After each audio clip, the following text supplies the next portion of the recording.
Bum, ba, da, boom. Badass woman in Herstory. Gladys Mae West, born October 27th, 1930, is an American mathematician known for her contributions to the mathematical modeling of the shape of the Earth and her work on the development of the satellite geodesy models that were eventually incorporated into the Global Positioning System, or GPS.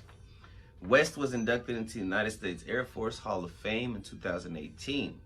She was awarded the Webby Lifetime Achievement Award at the 25th Annual Webby Awards for the development of the satellite geodesy models. She was born in Sutherland, Virginia, in a rural county south of Richmond. Her family they were a farming family in a community of sharecroppers. She spent much of her childhood working on her family's small farm. Her mother worked at a tobacco factory. Her father was a farmer who also worked for the railroad.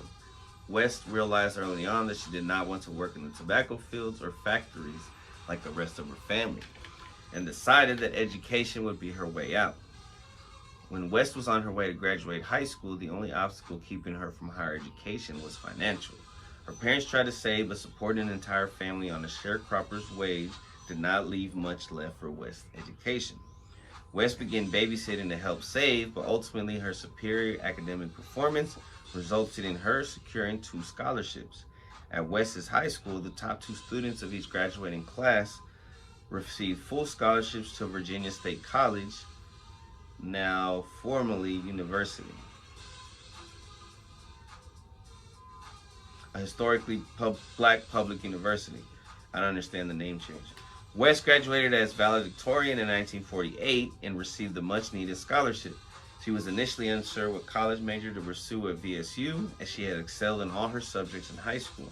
She was encouraged to major in science or mathematics because of their difficulty, and West ultimately chose to study mathematics, a subject mostly studied at her college by men. She also became a member of the Alpha Kappa Alpha sorority. She graduated in 1952 with a Bachelor of Science in Mathematics. After graduating, she taught math and science for 2 years in Waverly, Virginia. West then returned to VSU to complete her Master of Mathematics degree, graduating in 1955. Afterwards, she briefly took under another teaching position in Martinsville, Virginia. Damn. In 1956, she was hired to work at the Naval Proving Ground in Dahlgren, Virginia, now called the Naval Surface Warfare Center, where she was the second black woman ever hired and one of only 4 black employees. West was a programmer in the Naval Surface Warfare Center Dahlgren Division for large-scale computers and a project manager for data processing systems used in the analysis of satellite data. Concurrently, West earned a second master's degree in public administration from the University of Oklahoma. In the early 1960s, she participated in an award-winning astronomical study that proved the regularity of Pluto's motion relative to Neptune. Subsequently, West began to analyze data from satellites, putting together models of the Earth's shape. She became project manager for the CSAT radar altimetry project, the first satellite that could remotely sense oceans. She consistently put in extra hours, cutting her team's processing time in half. She was recommended for a commendation in 1979. From the mid-1970s through the 1980s, she programmed an IBM 7030 stretch computer to deliver increasingly precise calculations to model the shape of the Earth, an ellipsoid with additional undulations, known as the geoid. Generating an extremely accurate geopotential model required her to employ complex algorithms to account for variations in gravitational, tidal, and other forces that distort Earth's shape. In her autobiography, West spoke of some of the complex problems she solved, which had proven too difficult for other members of the team. West's model ultimately became the basis for the Global Positioning System. In 1986, West published data processing system specifications for the GeoSat satellite radar altimeter, a 51-page technical report from the Naval Surface Weapons Center. The guide was published to explain how to increase the accuracy of the estimation of geoid heights and vertical deflection, important components of satellite geodesy. This was achieved by processing the data created from the radial altimeter on the GeoSat satellite, which went into orbit on March 12, 1984. She worked at Dahlgren for 42 years, retiring in 98. After retiring, she completed a PhD in public administration from Virginia Tech. Her legacy. Her vital contributions to GPS technology were rediscovered when a member of West's sorority, Alpha Kappa Alpha, read a short biography Gladys had submitted for an alumni function. So nobody was trying to give her credit. She was inducted into the U.S. Air Force Hall of Fame in 2018, one of the highest honors bestowed by Air Force Space Command. The AFSPC press release at the time called her one of the so-called hidden figures, part of the team who did computing for the U.S. military in the era before electronic systems. A reference to the 2016 book by Margot Lee Shetterly, which was adapted into the film Hidden Figures.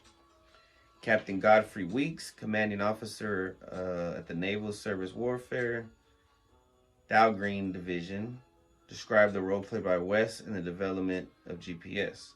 She rose through the ranks, worked on the satellite geodesy, and contributed to the accuracy of GPS and the measurement of satellite data. As Gladys West started her career as a mathematician at Dahlgren, in 1956, she likely had no idea that her work would impact the world for decades to come. West agreed, saying that she had no idea that at the time that her work would affect so many. When you're working every day, you're not thinking, what impact is this going to have on the world? You're thinking, I got to get this right.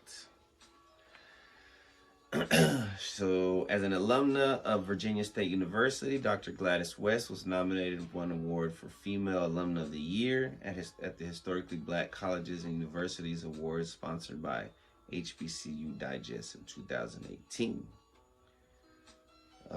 She met her husband, Ira West, at the Naval Service at that place, where he also worked as a mathematician. They were two of only 4 black employees. At the time, they were married in 1957. They had 3 kids, 7 grandkids. The West family went to chapel on the proving ground every Sunday.